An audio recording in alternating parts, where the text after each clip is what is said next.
നമസ്കാരം. Agora vision ചാനലിൻ്റെ ഏറ്റവും പുതിയ ഒരു അധ്യായത്തിലേക്ക് എല്ലാ മാന്യ പ്രേക്ഷകർക്കും സ്വാഗതം.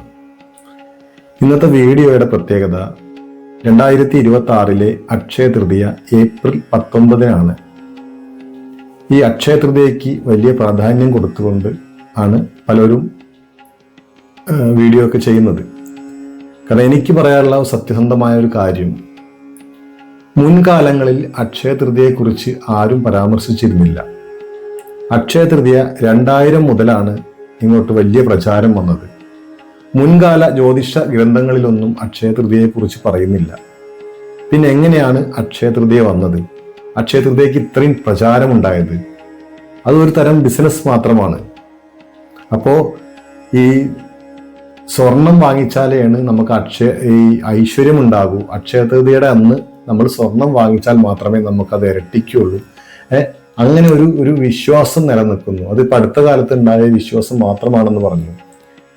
അതായത് സ്വാതന്ത്ര്യത്തിന് മുന്നേയുള്ള ജ്യോതിഷ ഗ്രന്ഥങ്ങളൊക്കെ നോക്കിക്കഴിഞ്ഞാൽ അതിൽ ഇതിനെക്കുറിച്ചൊന്നും പറയുന്നില്ല. എന്താ, അന്ന് അക്ഷയ തൃതീയ ഉണ്ടായിരുന്നില്ലേ? പക്ഷെ ഇപ്പോൾ ഈ 2000-ന് ശേഷം വലിയ പ്രചാരം കൊടുക്കുന്നു. സാധാരണക്കാർക്ക് സ്വർണം വാങ്ങിക്കുക എന്ന് പറഞ്ഞാൽ അത് സ്വപ്നങ്ങളിൽ മാത്രമാണ്. നിത്യവൃത്തിക്ക് പാകമില്ലാത്ത ആൾക്കാർക്ക് സ്വർണം എങ്ങനെ വാങ്ങിക്കുവരും? അപ്പൊ നിങ്ങൾ ഒരു തരത്തിലും ടെൻഷൻ അടിക്കേണ്ട ആവശ്യമില്ല. അക്ഷയ തൃതീയയ്ക്ക് സ്വർണം വാങ്ങിച്ചാലേ നിങ്ങളുടെ ഐശ്വര്യം ഉണ്ടാകൂ എന്ന് തെറ്റായ ധാരണ മാത്രമാണ്. അല്ലാതെ ഒന്നുമല്ല. നിങ്ങൾക്ക് എന്തു വേണമെങ്കിലും വാങ്ങിക്കാം. അതായത് വൈശാഖ മാസത്തിലെ വെളുത്ത പക്ഷത്തിൽ വരുന്ന തൃതീയയാണ് നമ്മൾ അക്ഷയ തൃതീയ എന്ന പേരിൽ ആഘോഷിക്കുന്നത്. എന്തായാലും നിങ്ങൾ ഈ ചാനൽ ആദ്യമായിട്ടാണ് കാണുന്നതെങ്കിൽ ഒന്ന് സബ്സ്ക്രൈബ് ചെയ്ത് സപ്പോർട്ട് ചെയ്യുക. അതിനോടൊപ്പം തന്നെ നിങ്ങളുടെ അഭിപ്രായങ്ങൾ കമൻ്റായി രേഖപ്പെടുത്തുക. അതുപോലെ നിങ്ങൾ ഇഷ്ടപ്പെടുന്നവർക്ക് ഈ ചാനൽ ഒന്ന് ഷെയർ ചെയ്ത് കൊടുക്കുക. എല്ലാ അമാവാസി കറുത്ത വാവിന് ശക്തയ പൂജയും പുഷ്പാഞ്ജലിയും ഉണ്ടായിരിക്കും. നിങ്ങളുടെ നക്ഷത്രവും പേരും ഉൾപ്പെടുത്താൻ ആഗ്രഹിക്കുന്നവർ താഴെ കമന്റ് ബോക്സിൽ രേഖപ്പെടുത്തുക. ഇപ്പൊ നമ്മൾ അക്ഷയ തൃതീയയെ കുറിച്ചാണ് പറയുന്നത്. ഈ പറഞ്ഞു വരുമ്പോൾ അക്ഷയ തൃതീയയ്ക്ക് ഐശ്വര്യം വരാൻ വേണ്ടി നിങ്ങൾ സ്വർണം വാങ്ങിക്കേണ്ട യാതൊരു കാര്യമില്ല. സ്വർണം വാങ്ങിക്കാൻ കഴിയുന്നവർ വാങ്ങിച്ചോട്ടെ, അത് വേണ്ടെന്നല്ല പറയുന്നത്. എല്ലാവർക്കും അത് വാങ്ങിക്കാൻ കഴിയില്ല എന്ന് നമുക്കറിയാം. അപ്പൊ അതുകൊണ്ട് അതില്ലാതെ തന്നെ നിങ്ങൾക്ക് അതിനെക്കാട്ടും കൂടുതൽ ഐശ്വര്യം വരാൻ വേണ്ടിയിട്ട് 3 വസ്തുക്കളെ കുറിച്ച് ഞാൻ ഈ വീഡിയോയിൽ പറയുന്നുണ്ട്. അതുപോലെ 6 നക്ഷത്രക്കാരെ കുറിച്ചും ഈ വീഡിയോയിൽ ഞാൻ പറയുന്നുണ്ട്. അതായത് ഈ 6 നക്ഷത്രക്കാർക്ക് ഈ ഒരു സമയത്ത് ഭാഗ്യം ഉണ്ടാവാൻ സാധ്യതയുള്ള നക്ഷത്രക്കാരാണ്. മാത്രമല്ല ഈ 3 വസ്തുക്കൾ ആർക്ക് വേണമെങ്കിലും വെച്ചു കഴിഞ്ഞാൽ നിങ്ങളുടെ ജീവിതത്തിൽ ഈ ഒരു വർഷക്കാലം സർവ്വ ഐശ്വര്യങ്ങൾ നിലനിൽക്കും. ഐശ്വര്യം കുറഞ്ഞവർക്ക് ഐശ്വര്യം കൂടി വരും ചെയ്യും. നമ്മൾ ഏറ്റവും പ്രധാനം കൊടുക്കുന്നത് ഇതിന് ലക്ഷ്മി ദേവിയെ നല്ല രീതിയിൽ പ്രാർത്ഥിക്കുക എന്നുള്ളതാണ്.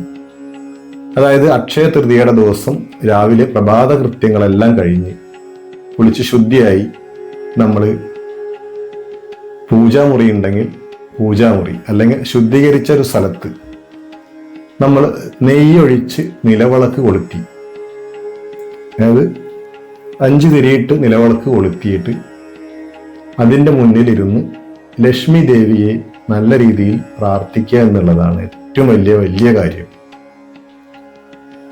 ലക്ഷ്മി ദേവിയെ പ്രാർത്ഥിക്കുന്നതോടൊപ്പം തന്നെ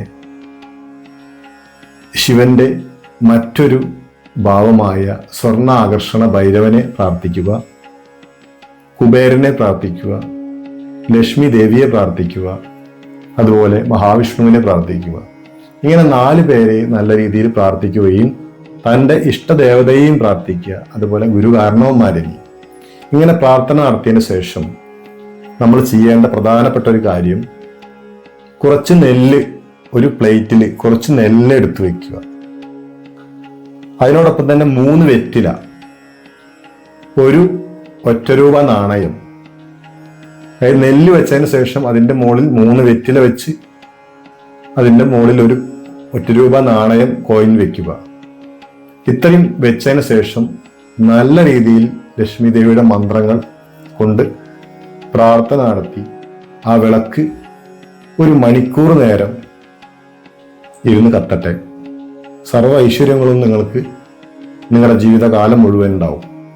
മാത്രമല്ല ഒരു കൊല്ലത്തിനുള്ളിൽ നിങ്ങൾക്ക് സർവ്വ ഐശ്വര്യങ്ങൾ വന്നു ചേരുമെന്നും നമുക്ക് വിശ്വസിക്കാം. ഏറ്റവും ഫലപ്രദമായ ഒരു മാർഗമാണ് ഞാൻ ഈ വീഡിയോയിലൂടെ പറഞ്ഞത്. നിങ്ങൾ സ്വർണം ഇല്ല എന്ന് വിചാരിച്ച് വിഷമിച്ചിരിക്കേണ്ട യാതൊരു കാര്യമില്ല. അതിലൊന്നും പ്രത്യേകിച്ച് ഒരു കാര്യമില്ല. സ്വർണം മാത്രമല്ല, നിങ്ങൾക്ക് എന്ത് വേണമെങ്കിലും അന്ന് വാങ്ങിക്കാം. അരി വാങ്ങിക്കാം, ഉപ്പ് വാങ്ങിക്കാം. ഏറ്റവും ചെലവ് കുറഞ്ഞ കാര്യങ്ങൾ കൊണ്ട് നമുക്ക് സർവ്വൈശ്വര്യങ്ങൾ നേടിയെടുക്കാം. അതുപോലെ വീട് വാങ്ങിക്കാൻ ആഗ്രഹിക്കുന്നവർക്ക് വീട് വെക്കാമെന്ന്. അതുപോലെ നമുക്ക് പുതിയ വീട്ടിൽ താമസമാക്കാം, പുതിയ വാഹനം വാങ്ങിക്കാം, പുതിയ വസ്തു വാങ്ങിക്കാം. അങ്ങനെ എന്ത് സർവ്വ നല്ല കാര്യങ്ങളും നമുക്ക് അന്ന് ചെയ്യാം. അതൊക്കെ ഐശ്വര്യം ഉണ്ടാകുമെന്നാണ് നമ്മുടെ വിശ്വാസം. അപ്പൊ അത്രയും കാര്യങ്ങൾ മാത്രമേ നിങ്ങൾ ചെയ്യേണ്ടുള്ളൂ. ഈ ഒരു വീഡിയോയിലൂടെ ഞാൻ ഈ ഒരു കാര്യം മാത്രമേ പറഞ്ഞിട്ടുള്ളൂ. അല്ലാണ്ട് സ്വർണം വാങ്ങിക്കാൻ കഴിയാത്തവർ എനിക്ക് വാങ്ങിക്കാൻ കഴിയില്ലല്ലോ എന്ന് പറഞ്ഞ് വിഷമിച്ചിരിക്കേണ്ട യാതൊരു കാര്യമില്ല. അതിലൊന്നും പ്രത്യേകിച്ച് ഒരു കാര്യമില്ല. അതൊരു പ്രചാരണം മാത്രമാണ്. അത് ബിസിനസ് തന്ത്രമാണ്. ഒരു പ്രചാരണം മാത്രമാണത്. സ്വർണം വാങ്ങിക്കാൻ കഴിയുന്നവർ വാങ്ങിച്ചോട്ടെ, അല്ലാന്ന് പറയുന്നില്ല. അത് അവരിഷ്ടം. കഴിയാത്തവര് കടം വാങ്ങിച്ചോണ്ടും സ്വർണം വാങ്ങിക്കരുത് എന്നാണ് എൻ്റെ ഒരു അഭിപ്രായം. എന്തായാലും ഈ അക്ഷയ തൃതീയയ്ക്ക് സർവ്വ ഐശ്വര്യങ്ങളും നിങ്ങൾക്ക് വന്നു ചേരും എന്നുള്ള കാര്യത്തിൽ ഉറപ്പാണ്. അക്ഷയ തൃതീയയുടെ അന്ന് മുതൽ പ്രധാനപ്പെട്ട ചില നക്ഷത്രക്കാരുണ്ട്. ഇവർക്ക് ആ ദിവസം മുതൽ പല കോടീശ്വര യോഗങ്ങളും വരാൻ യോഗമുള്ള നക്ഷത്രക്കാരാണ്. ആ നക്ഷത്രക്കാരെ കുറിച്ച് ഞാൻ ഈ വീഡിയോയിലൂടെ പറഞ്ഞുതരാം.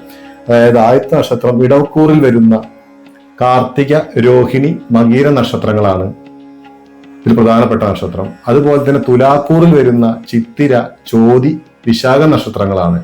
ഈ 6 നക്ഷത്രക്കാർക്കും നല്ല വലിയ ഭാഗ്യമുള്ള ആൾക്കാരാണ്. അക്ഷയതൃതീയ മുതൽ നല്ല ഭാഗ്യം വരാൻ ഇരിക്കുന്ന ആൾക്കാരാണ്. ഇവർക്ക് പലതരത്തിലുള്ള ഗുണാനുഭവങ്ങളും ജീവിതത്തിൽ ഉണ്ടാവും. സർവൈശ്വര്യങ്ങളും വന്നു ചേരും. 27 നക്ഷത്ര ജാതകർക്കും ഈ അക്ഷയതൃതീയയ്ക്ക് ഗുണമുണ്ടാകും. പക്ഷെ എങ്കിൽ പോലും 6 നക്ഷത്രക്കാരെ എടുത്തു പറഞ്ഞു എന്ന് മാത്രമേ ഉള്ളൂ. കാശില്ലാത്തവർ ടെൻഷൻ അടിക്കേണ്ട യാതൊരു കാര്യമില്ല. നിങ്ങൾ ഈ പറഞ്ഞ ഈ കാര്യം മാത്രം ചെയ്താൽ മതി. അല്ലാതെ നിങ്ങൾ സ്വർണം വാങ്ങിച്ചാലേ നിങ്ങൾക്ക് ഐശ്വര്യം വരൂ എന്നൊന്നും എവിടെ എഴുതി വെച്ചിട്ടില്ല, ഏത് ഗ്രന്ഥങ്ങളിലും ഇല്ല എന്നുള്ള സത്യം മനസ്സിലാക്കുക. കുപ്രചരണം മാത്രമാണ് അത്. എന്തായാലും ഈ വീഡിയോ നിങ്ങൾക്കൊരു ഉപകാരപ്പെടുമെന്ന് വിശ്വസിക്കുന്നു. നിങ്ങൾ ഈ ചാനൽ ആദ്യമായിട്ടാണ് കാണുന്നതെങ്കിൽ ഒന്ന് സബ്സ്ക്രൈബ് ചെയ്ത് സപ്പോർട്ട് ചെയ്യുക. അതുപോലെ തന്നെ നിങ്ങളുടെ അഭിപ്രായങ്ങൾ കമന്റായി രേഖപ്പെടുത്തുക. അതുപോലെ നിങ്ങൾ ഇഷ്ടപ്പെടുന്നവർക്ക് ഈ ചാനൽ ഒന്ന് ഷെയർ ചെയ്ത് കൊടുക്കുക. എല്ലാ അമാവാസി കറുത്ത വാവിന് ശക്തയ പൂജയും പുഷ്പാഞ്ജലിയും കൊണ്ട് നിങ്ങളുടെ നക്ഷത്രവും പേരും ഉൾപ്പെടുത്താൻ ആഗ്രഹിക്കുന്നവർ താഴെ കമന്റ് ബോക്സിൽ രേഖപ്പെടുത്തുക. പുതിയൊരു അധ്യായത്തിൽ കാണുന്നവരെ നന്ദി, നമസ്കാരം.